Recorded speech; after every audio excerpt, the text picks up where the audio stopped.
ไว้ลุงมันจับเลยเลยเนาะ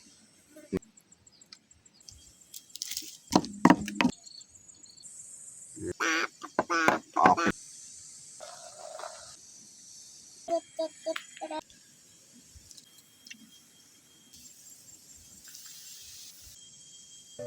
อย่าลืมกดไลค์กดแชร์และกดติดตามเด้อพี่น้อง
ครับสบายดีแล้วก็สวัสดีเบิร์ดสู่ครูสุคนยินดีต้อนรับเขาสู้ซองบาวยืน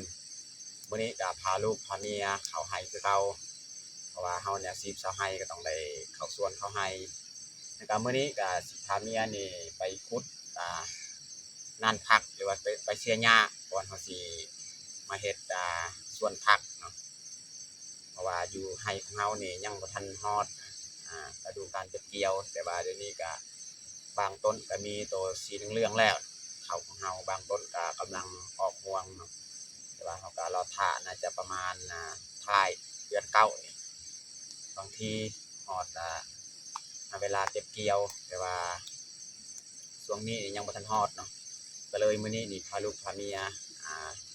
เข้าไห้แล้วก็มาเฮ็ดเวียกอื่นเนาะยังบ่ทันได้เฮ็ดเวียกเกี่ยวกับไห้นี่แหละแล้วก็มื้อนี้นี่เราจะถือข้าวน้ำมานำแล้วก็สิมาเฮ็ดกินเฮ็ดยากอยู่เถียงไห้นี่เลยเนาะแล้วก็หลังจากเขาขุดนานพักเป็นยังแล้วเก็บพืชผักกันเฮ็ดกินเฮ็ดยากอยู่เถียงไห้เลยโอเคมีแต่ทุกคนติดตามเบิ่งติดตามชมกับพวกเราได้ยาวๆเลยตอนนี้เราก็สิออกไปขุดนานพักเลยเนาะคือนี่แหละใกล้ๆนี่เพราะว่าน้องแพงนี่ยังเฮานอนไว้อยู่เที่ยงนี่เฮาสิไปขุดเลยอยู่หั่นเนาะ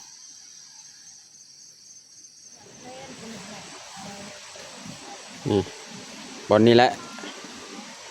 ถ้าว่าเฮาขุดบ่ทันบางทีเมียว่าสิเสียหญ้าอีกเพราะว่าย่านฝนตกอีกขุดมันก็ดินมันเหนียวคือเก่ามันติดคือเก่าเนาะบางทีเนี่ยเฮาแต่เสียหญ้าหั่นเนาะเสียหญ้าแล้วตากแห้งแบบนี้ตัวนี้นี่เฮาบ่ได้พื้มื้อนั้นเนาะถ้าว่าพื้นี่มันจะแห้งแล้ว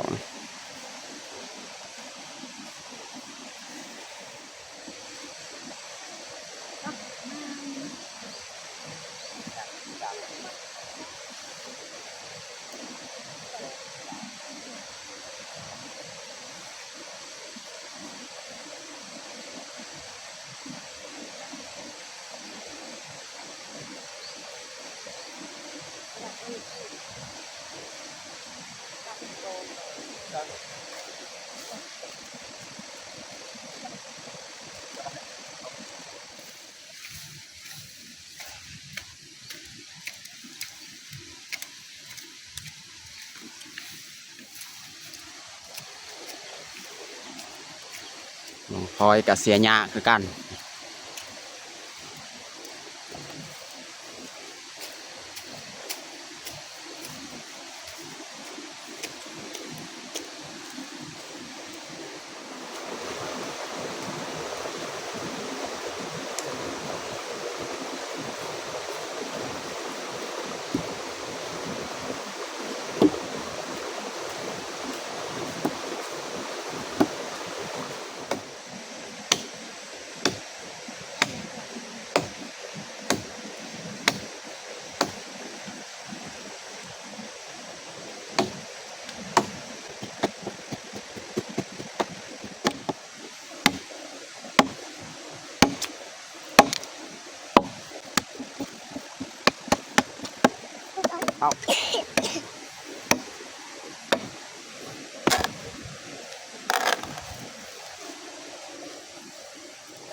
มึงนี้กับเมียเสียเลยเนาะเพราะว่าเสียแล้วเขาก็สิย้ายนี่ยอดมักอึนี่ย้ายไปพุ่นอีกเนาะเอาสีขุดนานพักบนนี้แต่ว่ามื้อนี้นี่น่าจะบ่ได้ขุดเพราะว่าเมียว่าเขาเสียไปก่อนนั่นนี่ขุดบ่ทันเพราะว่าค่อยนี่ตัดฟืนนี่ตัดมากองไว้อยู่หั่นจะมีฟืนอีกแล้วก็เมียนี่เสียหญ้าตัวนี้มื้อหน้ามื้อเนอสิมาขุดเพราะว่าย่านฝนตกอีกเขาขุดไว้มันก็ดินมันจะเหนียวจะติดอีกเนาะเราจะเสียหญ้าอันนี้ให้มันตายก่อนเนาะน้องพลอยกลับไปอยู่เที่ยงแล้วเนาะไปเบิ่งน้อง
ตอนนี้ก็เรียบร้อย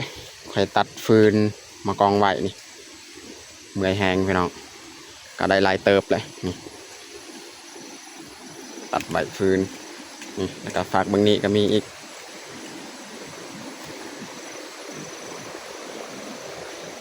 ตัดไว้ให้มันแห้งเนาะตอนใดมีเวลาว่างเขาก็คนเอามือตอนนี้เมียเสียกับเบิดแล้วนี่เสียหญ้านี่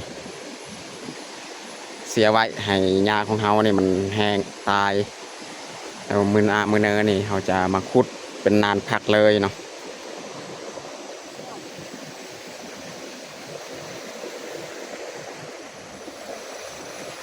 ตัวนี้เดแมนไม้เราตัดตัวสั้นๆไม้เศษมันจะเอาไว้ดูกลางประตูเลยเนาะอะไรมันยาวมันงามนี่เขาจะพ่นเอากระบาด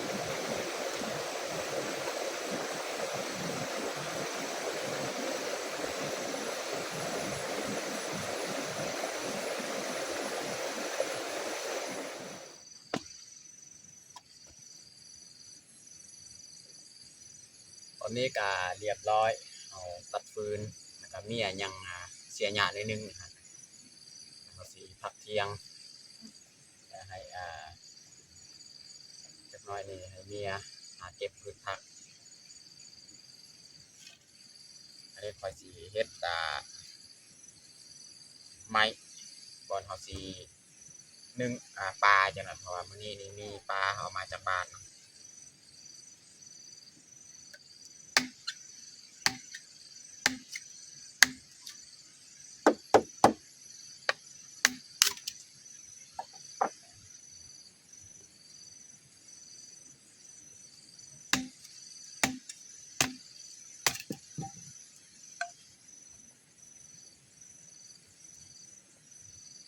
สาว2คนเนี่ยก็นอน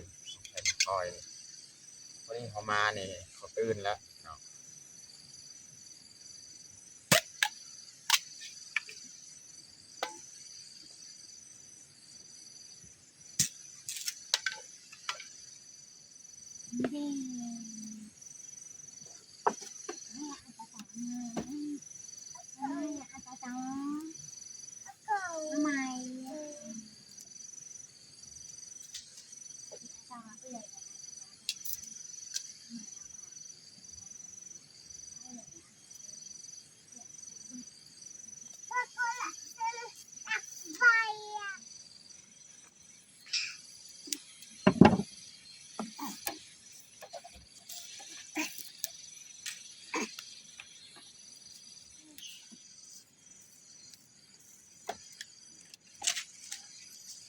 นี่เอาจักเรียบร้อย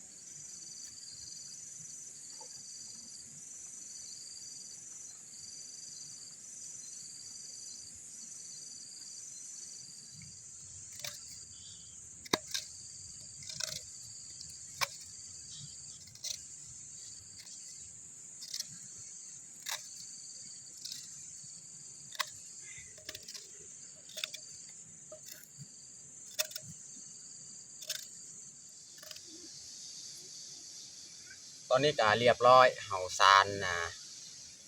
ไม่น้องเนาะซานไม่ปรุงเดี๋ยวเขาจะมานึ่งปลาจะหน่อยเนาะซานไว้วันนี้เขาสิออกไปเก็บพืชผักก่อนเนาะแล้วจึงมาเฮ็ดกินยากเนาะ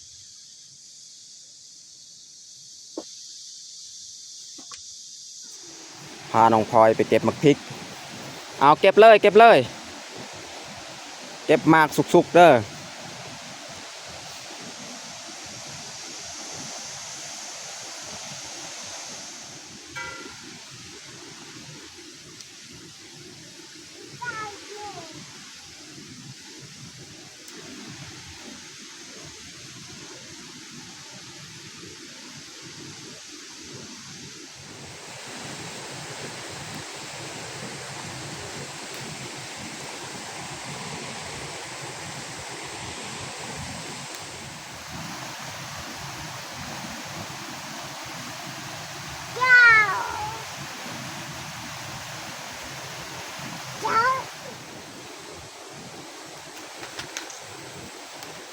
คนแดงลายพี่น้องนี่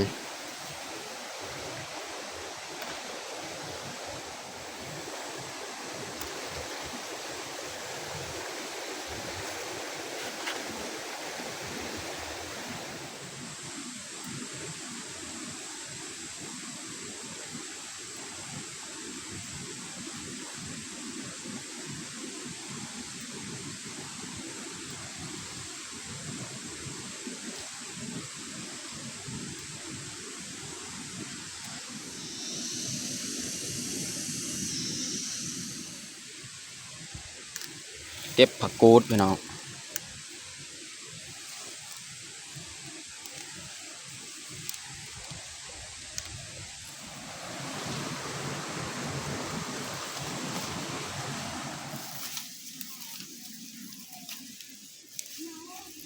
เอาเสื้อหัวสีไข่พี่น้อง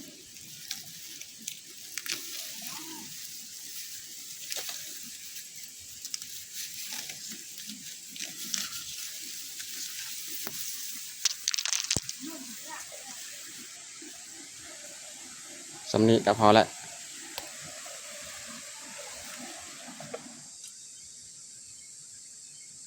ตอนนี้ก็เรียบร้อยเขาเก็บพืชผักของเราจะมีหลายอย่างเก็บยอดอึมาบวบแล้วก็ผักกูดเนาะแล้วก็บัดนี้เขาสีไปทำความสะอาดหรือว่าไปล้างเอาไปเลยน้องพลอยถือหม้อไปนี่ปลาพี่น้องเนาะ ลานิลโลนึงเนาะเอาซื้อนี่ปลานิลบ่แม่นเฮาซื้อเฮาบอกให้ลุงเพราะว่าลุงเฮานี่เขาเมืองก็เลยให้ลุงซื้อมานี่โลนึงนี่โลนึงแล้วปลานิลนี่เฮาสิมาเฮ็ดเมนูแบบเฮานึ่งเอาเนาะก็สิลวกผักตำแจวเนาะพี่น้องเนาะวันนี้เฮาสิไปทำความสะอาดก่อน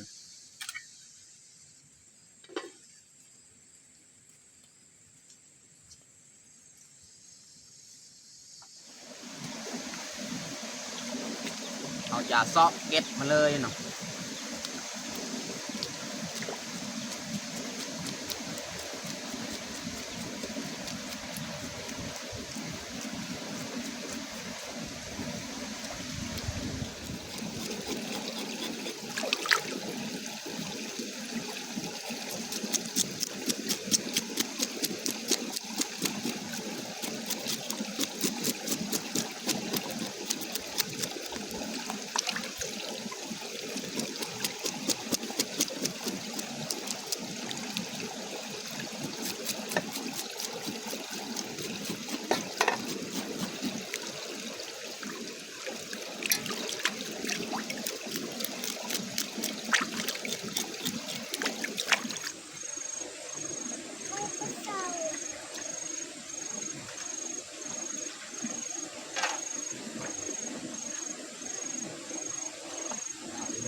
นี่มันคา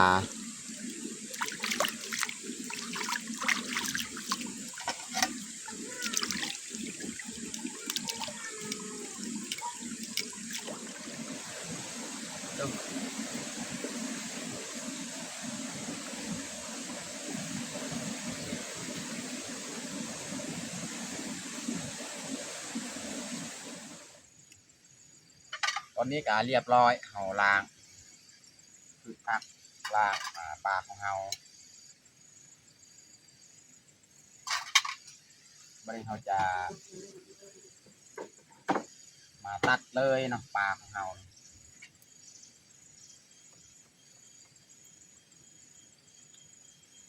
ตัดครึ่งเพราะว่า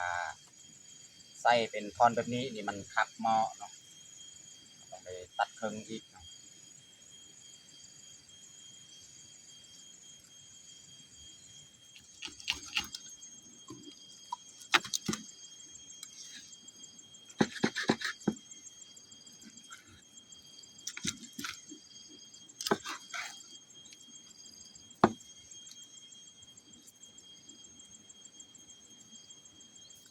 อันนี้เขากาปาดวันนี้เนาะปาดไว้แบบนี้เพื่อเวลาเขาใส่จังหน่อยเครื่องหอมมันจะเข้า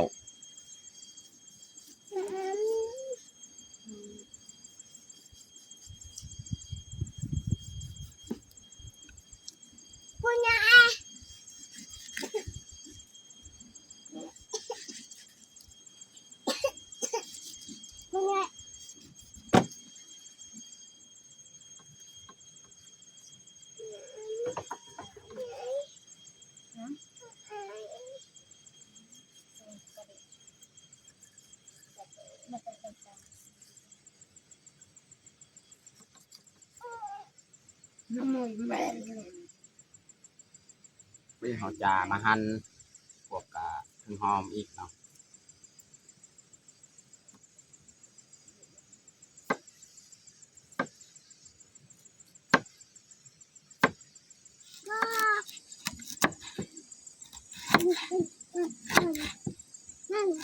หั่นคาน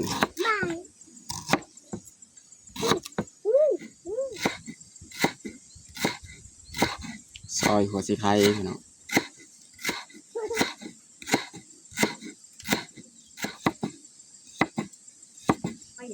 ซอยคิง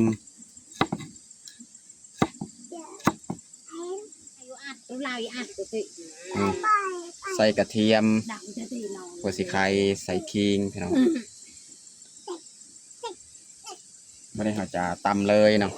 เครื่องที่เราจะหมักใส่ปลาของเรา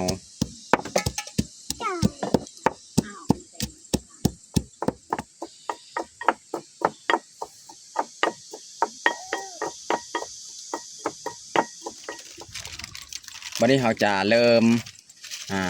หมักเลยเนาะ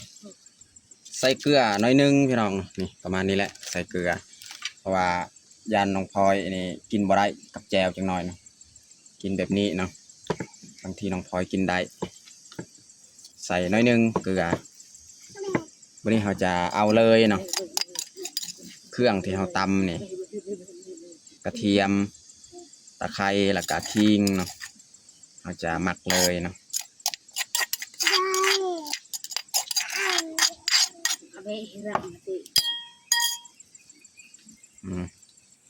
จะหมักไว้วันนี้แหละ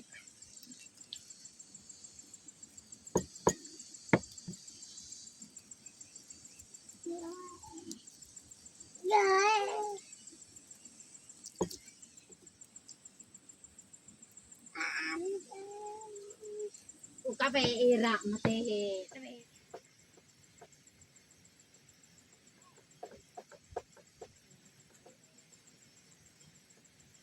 ตอนนี้ก็เรียบร้อยเราหมัก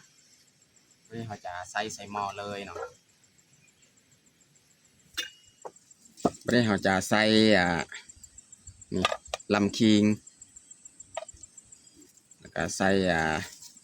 ใบหัวสีไข่นี่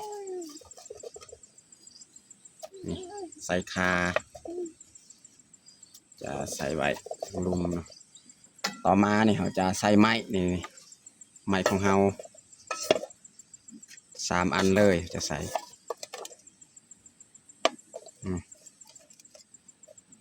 แล้วตามด้วยนี่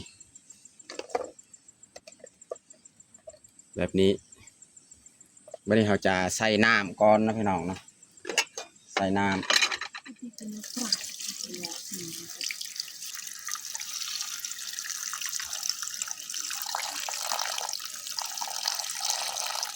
น่าจะโอเคแล้วสำนีนะใส่น้ำของเรานี่วันนี้เราจะเอาปลาของเรานี่มาใส่เลยเนาะ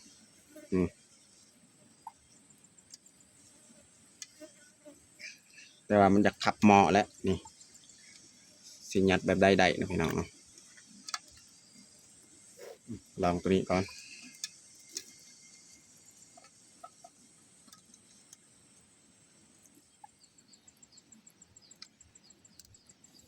อันนี้เราตัดอีกพี่น้องเนาะเพราะว่าเมื่อกี้นี่อัดพาดบ่ได้เนี่ยเราตัดหัวแนวพาเครื่องอีกนี่2 แผ่นเลย แบบนี้นี่ยัดได้เนาะวันนี้เราจะใส่อัดของมันเลยนะพี่น้องเนาะนี่เราอัดได้แบบนี้เนาะ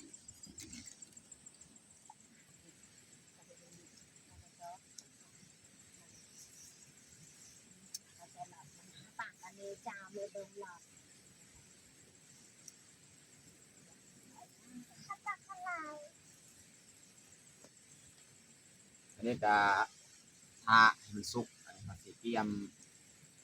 ปิดมะเขือเทศยังสีมาตำแจวนะพี่น้องเนาะแจวกะปิ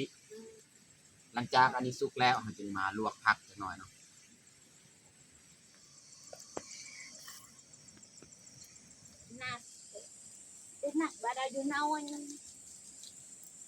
ไม่ได้เขาจะเสียบมะพริกกระเทียมหอมแดงสีมาตำแจวพี่น้องตอนนี้ก็น่าจะบดนแหละพอเห็นอายมันออกปวดแล้วพี่น้องเนาะนี่โอ้เอานะนี่เขาจี้มะพริกกระเทียมนี่จี้ทั้งลุมเลยไก่สีสุกแล้วพี่น้องนี่มันโพและอายมันวันนี้เราจะมาตำแจวนะพี่น้องเนาะ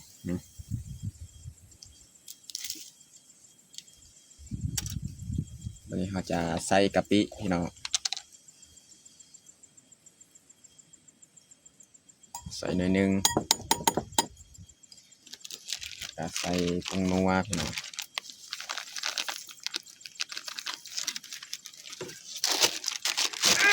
เกลือ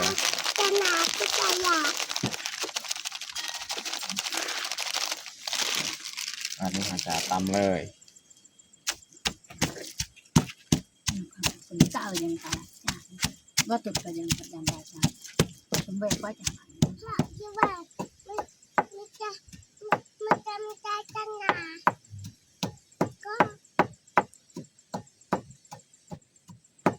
พอดีนึ่งปลาของเฮากะสุกเลยตำแจวกะสิแล้วจะเราจึงลวกยอดมะบวบแล้วก็ข้าวโพด พัดใบบ้าก่อน แจวกะปิพี่น้อง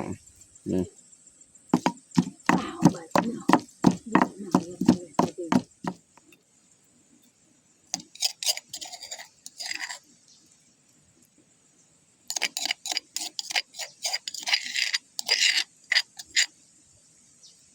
แจวกะปิพี่น้อง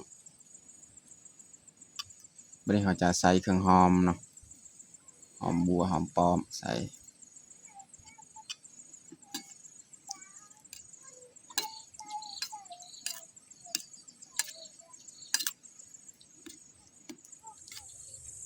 วันนี้เขาจะมาเบิ่งแล้วนึ่งปลาของเฮาโอ้พี่น้องเอ้ยกลิ่นหอมในสุดยอดเลยนะพี่น้อง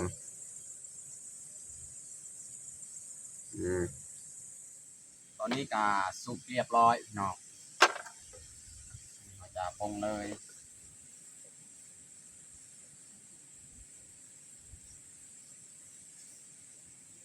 โยน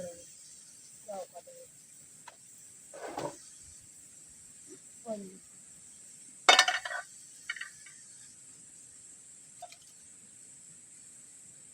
เป็นไร ออกเป็นแผ่นเลยพี่น้องเนาะนี่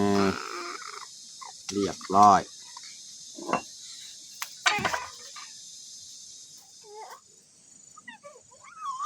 นี่โรยเครื่องหอมอีกเนาะพี่น้องเนาะเพื่อให้เพิ่มความหอมตื่มพี่น้องเนาะ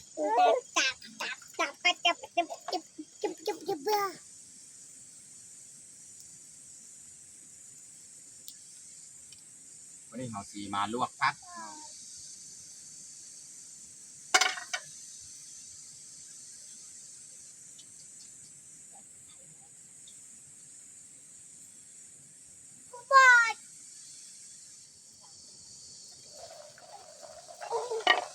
ลวกผักของเฮากะสุกเรียบร้อยพี่น้อง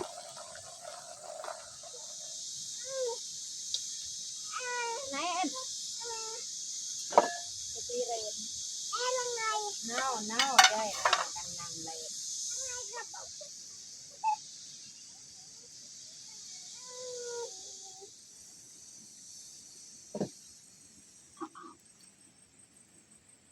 แจ๋วดอก ตอนนี้กะเรียบร้อยเฮาแต่งข้าวของเฮาหนึ่งปลาของเฮาพี่น้องเนาะแล้วก็ลวกผักนะลวกกะผักกูดยอดมะบวบแล้วก็แจวพี่น้องแจวกะปิพี่น้องเนาะส่วนอันนี้แม่นน้ำซุปนะพี่น้องเนาะนี่น้ำซุปที่เฮาต้มเมื่อกี้แหละเฮานึ่งปลาของเฮาเนาะนี่ถือว่าอาหารเที่ยงของเฮากะสำเร็จเรียบร้อยพี่น้องตอนนี้กะเรียบร้อยเฮาแต่งข้าวของเฮาแต่เฮาจะลงมือกินข้าวเที่ยงเลยเอามาทุกคนมากินข้าวเที่ยงนำกันอ่ะเนาะ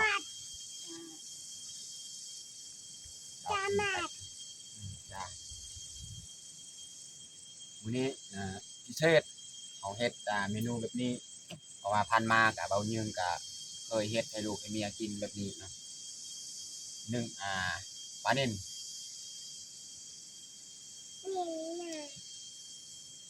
จ้าเอาลองอ่อนจ้านกมองใส่จ้า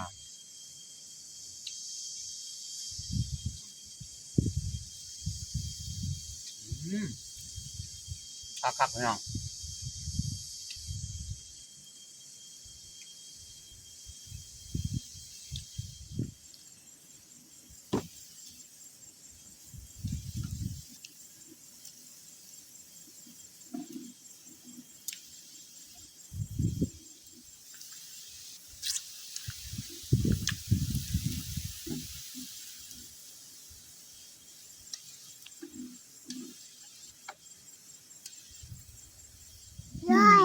กัน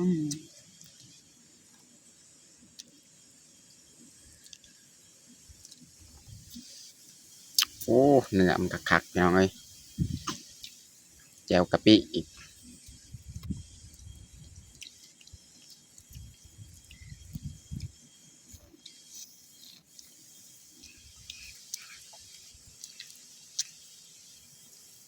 จ้า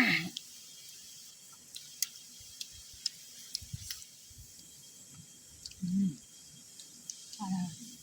ต่างกันอ่ะ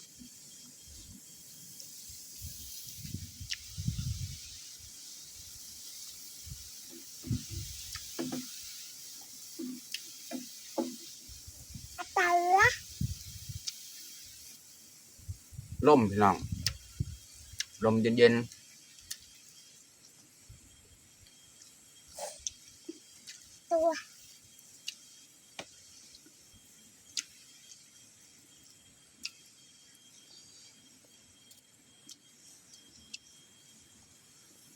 จ้า